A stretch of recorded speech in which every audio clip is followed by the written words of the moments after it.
My passion for ministry has always been captured by a promise in John chapter 15, where Jesus talks to his disciples and he says, look, if you abide in me, you bear much fruit.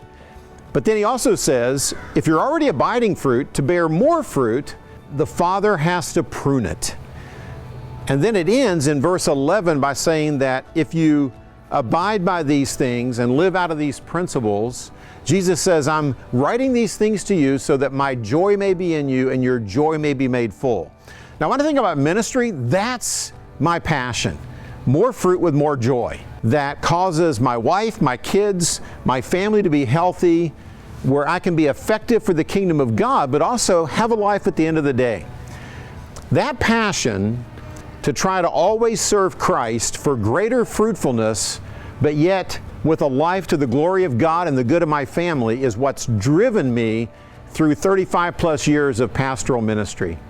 My personal journey goes back about 35 years, as I've had the privilege of serving in several churches as a senior pastor, from a church plant in southwestern Ohio in a university community to a mid-sized church in Central California, and then finally 15 years serving as the senior pastor of a large 5,000 member church in Southern California. While serving in the Fullerton Church, God opened the opportunity for me to write the book, How to Lead and Still Have a Life. The book captures my personal story and journey and philosophy of ministry. It's a summary of 8 simple biblical principles designed to help busy leaders accomplish more in less time. God, by His grace, helped me see that this was the secret that many pastors were never taught. Over the years, I've had the chance to teach this in various denominational gatherings and settings with pastors, and to help them discover the joy of leading like Jesus from these core biblical principles. But it really became exciting in 2005 when I made my first trip to Africa. We're invited by a large relief agency, World Relief, to come and share some of these principles with their staff and some pastors in the nation of Rwanda.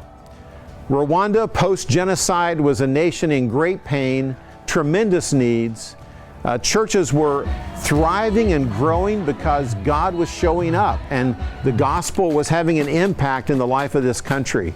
But as those churches grew, the needs of Rwanda were overwhelming to the average pastor.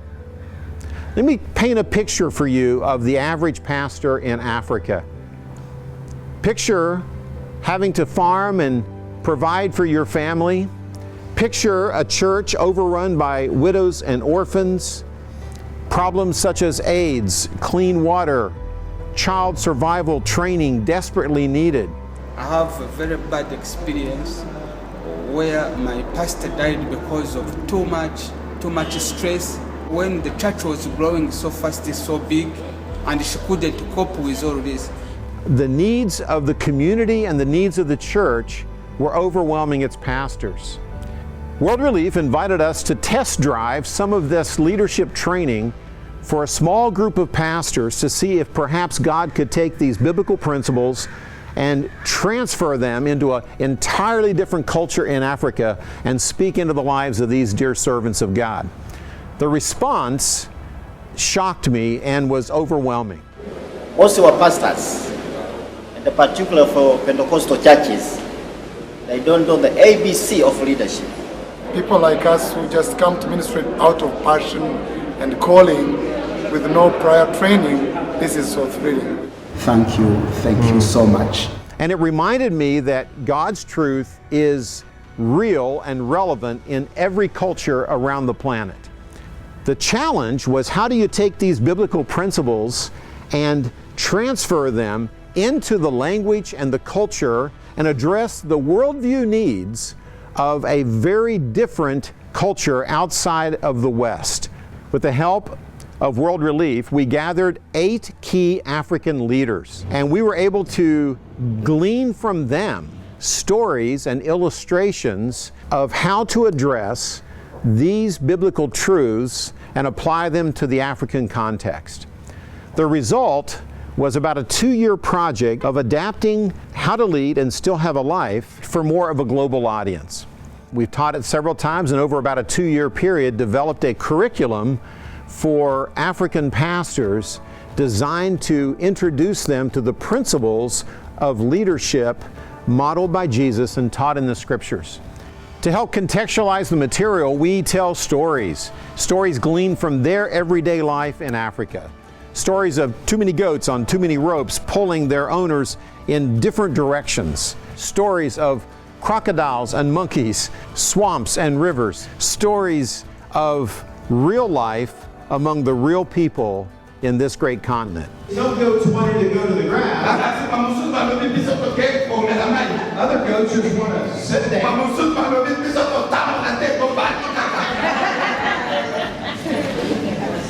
The next step was to get it into their language. In Rwanda, that's Kinyarwanda. We go to Tanzania at the invitation of another group of pastors representing about 20 to 30 denominations. In that culture, it's Swahili. And by God's grace, we're able to translate the material into Swahili, into Kinyarwanda. We went to Congo. And in Congo, the need is African French. So in Congolese French, we have the material now published and available. Currently, the material is being translated into several other African languages for use around the continent. At the invitation of the ECC, the Evangelical Church of Congo, we've been able to enter into the DR Congo and train representatives of 91 denominations centered in the city of Kinshasa. As we began to do the leadership training in these different countries, here's what we realized. We need to start by training pastors to be healthy. But healthy pastors need healthy families. And there are family issues in marriage and parenting in the midst of ministry that my wife and I have a passion for that was also needed. So God has been introducing opportunities for us to not only train pastors to be healthy, but for pastors' wives and their families to be healthy, because healthy pastors with healthy families are the secret to really beginning to build healthy churches that can multiply the ministries needed to really make a difference for Christ in the midst of Africa. Sometimes we are becoming more busy instead of mobilize others to take the responsibility, and so that we can specialize with where our strength is. Once pastors begin to learn how to lead and have a life, how to mobilize others into ministry, then their ministry potential expands dramatically. And healthy ministries begin to grow out of their churches. I saw an illustration of this firsthand in Kinshasa, Congo.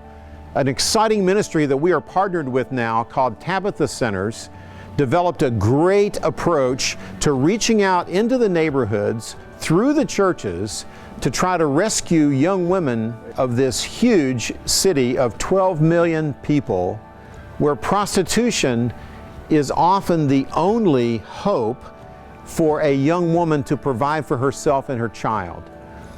They go into the communities, they invite these women to come and receive three things: a job skill, English lessons, and the person of Jesus Christ and the good news of the gospel. It's a powerful combination that is being used by God, and the goal is to plant 1,000 of these centers in the city of Kinshasa to be transforming lives and helping transform the city. So how can these type Tabitha Centers multiply in Kinshasa? The secret is it's got to be done in partnership with the Congolese church to host a Tabitha Center. But if pastors don't understand how to lead like Jesus, they do not have the capacity to branch out into this type of transformational ministry.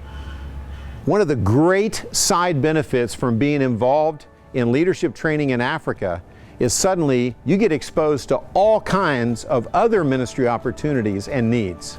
In Rwanda, we've seen churches get involved in providing clean water projects, AIDS prevention projects, child survival training, seeking to reach unreached people groups throughout the cities of Tanzania and working with tribal peoples in the north part of the country.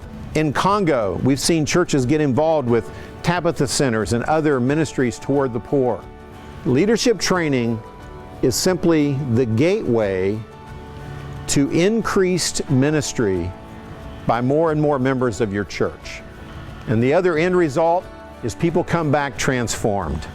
We go there to help them, and in reality, I always come back a better man, a better pastor, and my people come back energized and excited about their role in trying to help reach the world.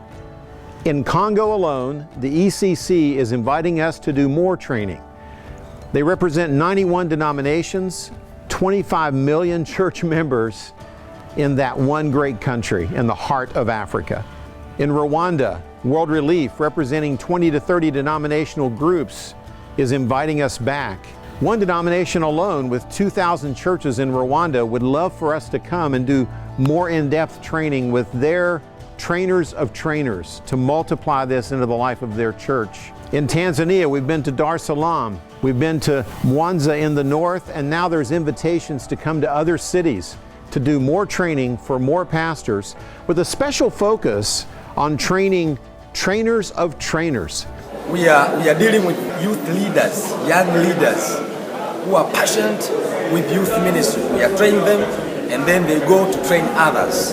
That's what we are doing.